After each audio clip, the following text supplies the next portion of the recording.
Knowledge hub में एक बार फिर आपका स्वागत है। आज बात करेंगे हरियाणा और पंजाब के जो किसान हैं वो क्यों केंद्र सरकार के 3 अध्यादेश जो कि जून 5 को लाए गए थे उनका विरोध कर रहे हैं। क्या किसानों का कहना है, क्या सरकार का कहना है और फिर किसको फ़ायदा होगा, किसको नुकसान होगा, इसकी बात करते हैं। ये 3 नए कानून हैं। The farmers produce trade and commerce promotion and facilitation ordinance. दूसरा कानून है the essentials commodities amendment ordinance. और तीसरा है the farmers empowerment and protection agreement on price insurance and farm services ordinance 2020। अब दरअसल ये जो तीनों कानून हैं ये एक अध्यादेश के द्वारा लाए गए हैं। अध्यादेश यानी कि ऑर्डिनेंस में ये निश्चित तौर से रहता है कि आपको सरकार को लगता है कि कोई कानून तुरंत बनाना है तो सरकार एक आदेश पारित करती है और वो कानून हो जाता है। लेकिन वो जो ऑर्डिनेंस है, वो अध्यादेश है, that has to be ratified in the parliament, यानी कि लोकसभा और राज्यसभा में उसको पास कराना पड़ता है विद इन 6 मंथ्स। और चूंकि 14 सितंबर से मानसून का सत्र शुरू हो रहा है, इसलिए किसान इन कानूनों का विरोध कर रहे हैं। वो चाहते हैं कि ये लोकसभा और राज्यसभा में पारित ना हो। जहाँ एक और पंजाब और हरियाणा के किसान इसका विरोध कर रहे हैं, वहाँ पर महाराष्ट्र में किसान संगठन इन कानूनों का स्वागत भी कर रहे हैं, जिसमें 2 प्रमुख नेता हैं, राजू शेट्टी जो कि स्वाभिमानी पक्षा से हैं, अनिल घानावत जो कि शेटकारी संगठन के हैं। उन दोनों ने इन ऑर्डिनेंसेस का स्वागत किया है। शेट्टी जो कि 2 बार लोकसभा के एमपी रह चुके हैं, उन्होंने दरअसल ये कहा है कि this is the first step towards financial freedom for farmers. Haryana Punjab के जो किसान हैं उनको एसेंशियल कमोडिटीज़ अमेंडमेंट ऑर्डिनेंस और farmers empowerment and protection agreement on price assurance and farm services ordinance 2020 इनके के बारे में कोई बहुत ज़्यादा आपत्तियां नहीं है।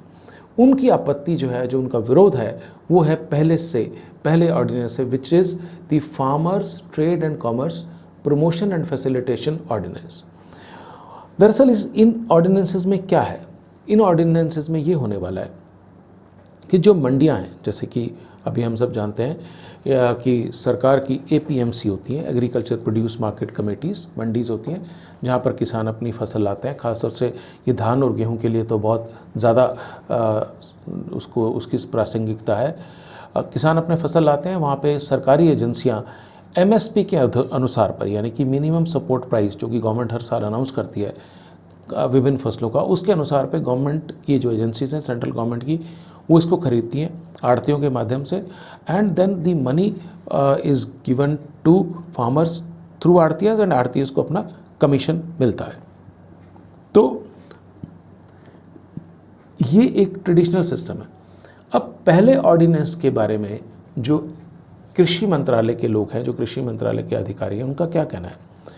उनका ये कहना है कि इससे किसानों को फ़ायदा होने वाला है। कैसे? वो कहते हैं कि इस ऑर्डिनेंस में सिर्फ जो ट्रेड का एरियाज़ है, यानी कि किसान की फसल की जो सेल परचेज है, किसान किसी को भी बेच सकता है, it can happen outside the physical boundaries of mandis, यानी कि आप मंडी के बाहर भी बेच सकते हो और ये एडिशनल मार्केटिंग चैनल हो जाएंगे फार्मर्स के लिए, जबकि मंडियाँ चलती रहेंगी। तो चूँकि मंडी के बाहर किसान बेच सकता है, तो किसान को अगर कहीं अच्छा प्राइस मिलता है तो डेफिनेटली वो वहाँ बेचेगा। सेकेंडली, उनका मानना है कि मंडी का जो स्ट्रक्चर है वो इम्प्रूव होगा, मंडियाँ बेहतर करेंगी फार्मर्स की सर्विसेज, ताकि फार्मर्स उनसे जुड़े रहें। ठीक है, जो मंडी की फ़ीस वगैरह है वो पहले की तरह स्टेट गवर्नमेंट्स ले सकती हैं। अब यहाँ पे जो किसानों का जो ऑब्जेक्शन है, and which is very forceful, वो कहते हैं कि यहाँ पर जो मंडी का सिस्टम सरकार ख़त्म करने की बात कर रही है, दैट मीन्स कि ये एमएसपी को ख़त्म करने की तैयारी कर रहे हैं, यानी कि मिनिमम सपोर्ट प्राइस को ख़त्म करने की तैयारी कर रहे हैं, जो कि किसानों के हितों के लिए बहुत घातक होगा। और अगर आप आंकड़ों से समझें तो मैं आपको बताता हूँ, 2019-20 में पंजाब हरियाणा में गवर्नमेंट एजेंसीज़ ने 226.56 लाख टन धान खरीदा था और 201.14 लाख टन गेहूं खरीदा था, जिनकी जो एमएसपी थी, यानी कि धान की थी 1835 रुपये प्रति क्विंटल, गेहूं की थी 1925 रुपये प्रति क्विंटल, वो करीब करीब 80,293 करोड़ बैठती है। ठीक है, तो इस कारण से किसानों को लगता है कि एमएसपी ख़त्म हो जाएगा तो उनके लिए बड़ी दिक्कत हो जाएगी।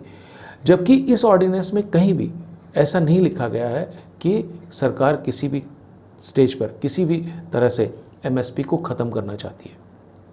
बट जो किसान नेता है उनका यह कहना है कि सरकार का जो उद्देश्य है या जो इंटेंशन है इस लेटेस्ट रिफॉर्म्स की, वो शांता कुमार की जो कमेटी थी, जो कि जून 2015 में जिसने रिपोर्ट अपनी सबमिट की थी, वो कमेटी थी high level committee on restructuring of food corporation of India. उसमें इस कमेटी ने कहा था कि 2015 में उन्होंने कहा था कि एफसीआई को ख़त्म करके और एफसीआई का सारे के सारे जो ऑपरेशंस हैं वो स्टेट गवर्नमेंट की एजेंसीज, पंजाब, हरियाणा, मध्य प्रदेश, छत्तीसगढ़, उड़ीसा, आंध्र प्रदेश, इनमें स्टेट गवर्नमेंट एजेंसीज को दे देनी चाहिए। अब भारतीय किसान यूनियन के जो नेता लोग हैं उनका कहना है कि कमेटी ये चाहती थी कि केंद्र सरकार जो प्रोक्योरमेंट होती है फसलों की उससे हट जाए और सब कुछ राज्य सरकारों को दे दे।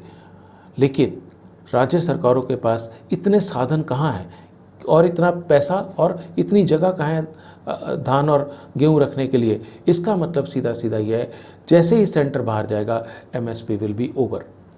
ठीक है, तो इस तरह से काफ़ी जगह इसका विरोध हो रहा है। इसके अलावा जो दूसरा विरोध का कारण है that is from arhtiyas. State government से भी आ रहा है, स्टेट गवर्नमेंट भी इसका विरोध करिए, आड़ती भी विरोध करे। ना आड़ती में करीब करीब आप अगर देखिए तो पंजाब में करीब 28,000 आड़ती हैं, हरियाणा में भी काफ़ी बड़ी संख्या में है। नो व्हाट दे डू, वो फसल का जब एक फसल से दूसरे फसल के बीच में गैप होता है, दे फाइनेंस द फार्मर्स, उनको पैसा देते हैं। जब किसान वहाँ पे मंडी में फसल लाता है तो उसको प्लेटफॉर्म्स देते हैं अपनी दुकानों के बाहर, वहाँ पर फसल आती है, आप सब जानते हैं, कुछ नहीं इसमें बात नहीं है। और उनको 2.5% इसके लिए कमीशन मिलता है एमएसपी के ऊपर। इस लास्ट ईयर की बात करें तो करीब करीब 2,000 करोड़ रुपए कमीशन बना है आड़तियों का। और इसके अलावा जो राज्य सरकारें हैं वो मंडी के ऊपर अपना टैक्स लेवीज लगाती हैं, टैक्स लगाती हैं। ठीक है, 3500 से 3600 करोड़ रुपए करीब करीब पंजाब में और लगभग थोड़ा सा कम हरियाणा में मंडी से सरकारों को आमदन हुई थी। तो इस कारण से हरियाणा पंजाब के जो किसान हैं बहुत उग्र विरोध कर रहे हैं। उनको लगता है कि एमएसपी ख़त्म होने का अर्थ है कि उनकी फसल की सही कीमत उनको नहीं मिलेगी। आड़तियों को लगता है कि if there will be a channel outside the mandis their business will be in danger, और उनका बिज़नेस ख़त्म हो जाएगा। अगर सीधा ही किसान वहाँ बेचने लगेगा तो उनका बिज़नेस बिल्कुल रहेगा ही नहीं। और राज्य सरकारों को लगता है कि उनके पास एडिशनल रेवेन्यू के सोर्सेज नहीं आएंगे। Now the point is that क्या ये सही है या गलत है? देखिए, थ्योरेटिकली अगर हम कागज़ पर बात करें तो सरकार की बात भी सही है और किसानों की बात भी सही है। अब सवाल यहाँ ये उठता है कि क्या इसका कोई रास्ता है? क्या किसान और केंद्र सरकार किसी तरह से इसके पर कोई बातचीत हो सकती है, कोई चीज़ हो सकती है? वो तो समय के गर्भ में छुपा है, लेकिन हाँ, निश्चित तौर से ये जो किसानों के मन में जो भ्रम पैदा है या भ्रम नहीं है, वो मैं उसमें नहीं जाऊँगा, तो उसको ज़रूर दूर करने की कोशिश करनी चाहिए, क्योंकि किसान इस देश की रीढ़ की हड्डी है और किसान के कारण ही हमारा देश चलता है। और भारतीय जो किसान है वो बहुत बहुत मेहनत करके बड़ी विपरीत परिस्थितियों में, there are lot of time droughts, floods, फिर भी हमारे किसान बहुत मेहनत से फसल उगाते हैं। तो ये सब बातें थी कि क्यों किसान विरोध कर रहे हैं इन ऑर्डिनेंसेस का। दो ही कारण है। पहला, उनको लगता है कि इसके माध्यम से एमएसपी को ख़त्म कर दिया जाएगा, जो कि उनके लिए बहुत घातक होगा। Secondly, arhti system will be finished and state governments will not get any taxes. I hope things get better and farmers के साथ सरकार का कोई रास्ता ज़रूर निकलेगा। बहुत बहुत धन्यवाद। Thank you.